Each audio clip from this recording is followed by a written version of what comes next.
Everyone. So আমি কয়েকদিন ধরে ব্লগ দিতে পারছিলাম না, তার কারণে আমার এক্সাম চলছিল, পড়াশোনা করতে হচ্ছিলো। সো এসব কথা বাদ দিয়ে তোমরা সবাই কেমন আছো? আশা করি ভালো আছো, আর আমিও অনেক ভালো আছি। তো আজকে আমি বানাবো চিকেন, ফার্স্ট টাইম।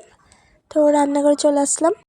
তো এখানে পেঁয়াজটা পেস্ট করে নিয়েছি, আলু কেটে নিয়েছি, আদা থেতো করে নিয়েছি, রসুনও থেতো করে নিয়েছি, পেঁয়াজ অল্প করে পলে দিয়েছি, কাঁচা লঙ্কা থেতো করে নিয়েছি। এখন কড়াইটা বসিয়ে দিলাম, কড়াই তেলটা দিয়ে দিলাম, তেলটা গরম হয়ে গেছে।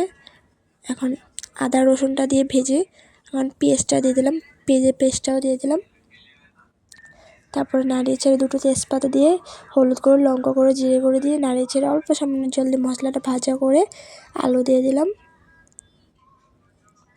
এখন মাংসটাও দিয়ে দিলাম, নাড়িয়ে চেড়ে এখন পরিমাণ মতো নুন দিয়ে নাড়িয়ে চেড়ে আবারও ঢাকা দিয়ে দিলাম। এখন ঢাকাটা তুলে সামান্য চিনি দিয়ে দিচ্ছি স্বাদের জন্য, আবারও ঢাকা দিয়ে দিচ্ছিলাম। এখন ঢাকাটা তুলে অল্প নাড়িয়ে চেড়ে প্রায় হয়ে গেছে। এখন দুটুকরো তুলে নিলাম আমি আর দিদি খাবো বলে। ঝোলের জন্য জলদি আমিও খেয়ে নিলাম।